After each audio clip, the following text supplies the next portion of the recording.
Bonjour à tous et donc bienvenue pour non pas les vins de la semaine mais les vins du mois de septembre parce que la rentrée est un peu agitée. Et donc quelques belles bouteilles bues ce mois de septembre, à commencer par cette côte rôtie vieille vigne 2003 de Stéphane. Un vin dans la mouvance bio nature qui sur 2003 pouvait être très piégeux et finalement un très joli vin. Plutôt un vin de copain, franc, un peu brut, pas d'une grande complexité, mais très gourmand. Belle bouche, beau tanin. Euh, Petit côté quand même pointe réduction animale, pas d'une grande élégance. Et assez marqué cuir, joli mais très bon. Mais c'est vrai que on en attend peut-être un peu plus. Voilà, ça fait plutôt bon vin de copain plus que grand vin. Mais une jolie bouteille quand même.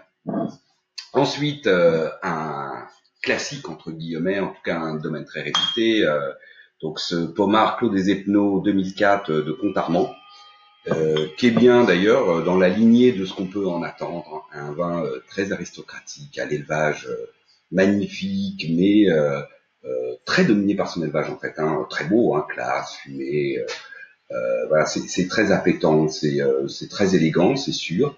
La bouche est parfaite, les tanins sont soyeux. Pour voir qu'on est en 2004 là-dessus, bravo, parce que pas une once de végétal qui déborde. De côté, la fameuse mouche là, je ne sais plus, la Kawasaki, je sais plus comment elle s'appelle, qui était très présente dans les 2004 en Bourgogne. Là, rien de tout ça, un très beau boisé, classe, fumé, une très belle bouche, c'est long, c'est voilà, c'est droit, c'est profond. Très beau vin, moi je lui ai mis 17.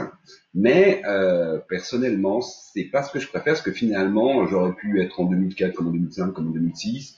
Je suis à Beaune, comme je suis en Côte de Nuit. Enfin, je trouve que c'est très beau, mais c'est assez neutre.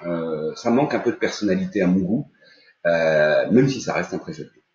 Ensuite, ça, beaucoup mieux. Oh là là, ça, très très beau vin. Ça. Côte Blonde, Rostin, 2004 aussi. Ça, voilà, là, attention, très très joli vin.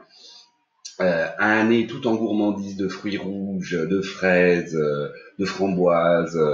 Puis ensuite, on a les notes très élégantes de vieux cuir, de bacon grillé, la pointe florale de violette. Ça reste assez végétal, frais. Voilà, la bouche est d'une délicatesse absolue, tanin très fin, très précis, soyeux, très belle finale, fraîche, longue, belle persistance, tout en délicatesse, tout en élégance. Là, attention, grand vin, que cette côte blonde de Rostin. Moi, j'aime beaucoup. On dit souvent que c'est celui qui, en côte rôtie, fait les vins les plus bourguignons. Bah, sur cette côte blonde, ça se confirme. Et évidemment, pour un amateur de Bourgogne que je suis, enfin pour l'amateur de Bourgogne que je suis, voilà, Rostin, c'est vraiment tout ce que j'aime en côte rôtie. Alors en Bourgogne justement, qu'est-ce qu'on a vu de beau en Bourgogne? Eh bien, un grand domaine très connu aussi, Munier, ici le Clos de la Maréchale, donc Nuit Saint-Georges, Clos de la Maréchale 2006. À nouveau un vin, j'allais dire assez classique dans sa facture, très niton pour le coup. Là, on n'a pas trop de questions à se poser avec les belles notes de clou de girofle, d'épices de ce type-là. Une jolie bouche droite, c'est puissant, c'est une Nuit Saint-Georges, on sent la puissance, il y a des épaules dans ce vin. Les tanins sont très soyeux, c'est plutôt fin, précis. La finale est fraîche. Après, on va dire que 2006, c'est pas forcément le millésime, je dirais, qui est le plus extraverti de ces dernières années, enfin de ces 20 dernières années. Mais ça reste un très beau vin, très bien fait, très agréable. Là, plutôt, ce qui me pose aujourd'hui plus problème sur ce vin-là, c'est son prix actuellement, où je trouve qu'à ce prix-là, entre autres, on a par exemple une côte blonde de Rostin qui est au même prix et qui, à mon avis, est vraiment un cran au-dessus en termes qualitatifs.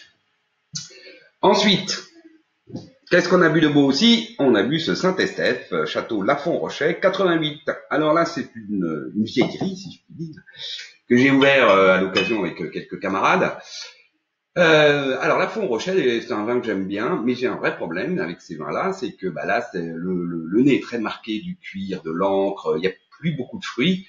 La bouche est belle, les tanins sont fondus, c'est droit, voilà, la finale est fraîche, il y a une jolie persistance, mais c'est très marqué de cuir, d'encre, de champignons. Le fruit a un peu disparu et quand on le boit, finalement, on se dit mais finalement, est-ce que je ne bois pas trop tard? Et le problème, c'est que j'ai aussi des Lafourochet un peu plus jeunes, 2004, 2000. Et là, à chaque fois, on se dit, ah non, mais faut encore l'attendre. Finalement, ces vins-là, moi, aujourd'hui, ben, voilà, j'ai un peu arrêté, en fait, d'en acheter. Parce que finalement, quand on les boit jeunes, on se dit toujours qu'il faut les attendre. Puis quand on les boit vieux, on se dit, ah ben, j'aurais dû les boire avant. Donc, la fenêtre de tir est souvent compliquée sur ces vins. Bien que ce soit très bien fait, voilà, moi, bah, j'ai arrêté d'en acheter, voilà, tout simplement. Et puis, on est au mois de septembre, c'est le mois des poires au vin. Et là, voilà, j'ai acheté ça, alors chez Monoprix, poires au vin Monoprix, je tombe là-dessus. Hop, attention, qu'est-ce que c'est? C'est un Gigondas, l'Agile de la famille Perrin. La famille Perrin, c'est Beaucastel. Moi, j'aime beaucoup Beaucastel en Châteauneuf-du-Pape. Je trouve que c'est un des plus grands Châteauneuf-du-Pape. C'est 2016.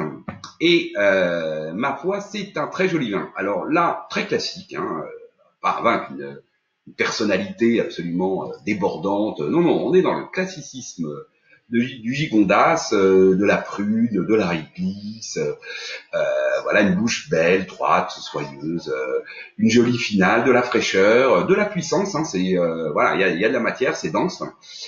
C'est en gros extrêmement bien fait, c'est très bon. Et à l'heure actuelle, bah, il y a une promo chez Monoprix, donc je fais la pub. Hein, voilà, merci Monoprix qui me créditeront des points sur ma carte s'ils regardent cette vidéo, parce qu'il y a 50% sur la deuxième, ce qui vous met cette bouteille à 12 euros. Et très honnêtement, un Gigondas à 12 euros de cette qualité, vous pouvez y aller. Si vous aimez le classicisme du Gigondas, vous en serez ravis. Voilà, je vous souhaite à tous une belle semaine, un beau mois, et puis à la prochaine fois.